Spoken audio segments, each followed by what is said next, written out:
one thing I've learned over the years, and particularly the most recent years, is to really get into my gut and to really get into my intuition and my inner knowingness. I call it my inner GPS, not the GPS that drives me out there, but the inner GPS that drives me and moves me and pushes me sometimes and pokes and prods me into and onto the next step in my life of where I'm to be, and what decisions to make and how to make those and who to do those with.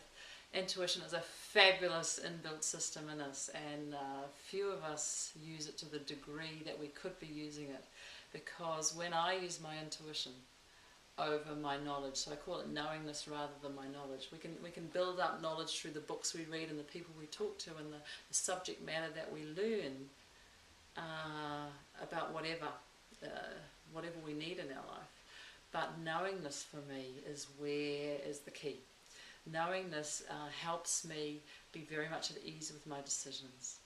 Knowingness I find interesting because sometimes it's very random what comes into our intuition. So that's one clue as to whether you're using your intuition. You'll get this random thing that comes into your head or into your awareness and you go, oh, what's all that about? When I get those random things, I know there's something I need to follow there. So that's one really key thing for you to learn about how to follow your intuition, because a lot of people don't know how to follow their intuition. So something random comes into your awareness, that's often the one to take. And with my clients, there's often some very random stuff and messages and words that I need to share with them, or images that I sometimes get for them. And they're very, very random, but I know that they need to hear that, and there is always relevance there.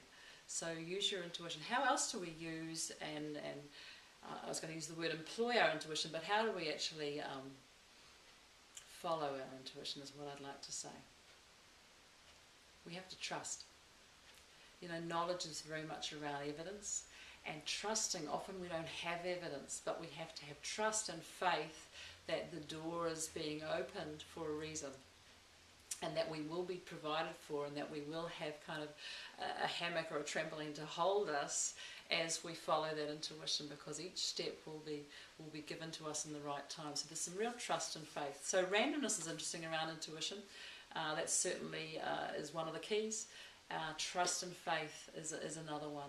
And for me, another one about intuition, the way I hear and really listen to my intuition the best is when I not distract myself. So I take away the distractions of the world, again get still and just listen to the sensations that I feel, the images that I see, the words that I might hear buzzing around somewhere or from somewhere. So I really get into those senses and into the stillness using those senses and just notice. That's what intuition is. And the best thing about intuition, or the key to using that and in order to move us and to groove us and to forward us on our path, is to actually act upon that intuition. So when you get that intuition, have the courage also to take some action on it. So have fun with it. Intuition is a great thing. Knowingness is a great thing. We just need to use it a lot more.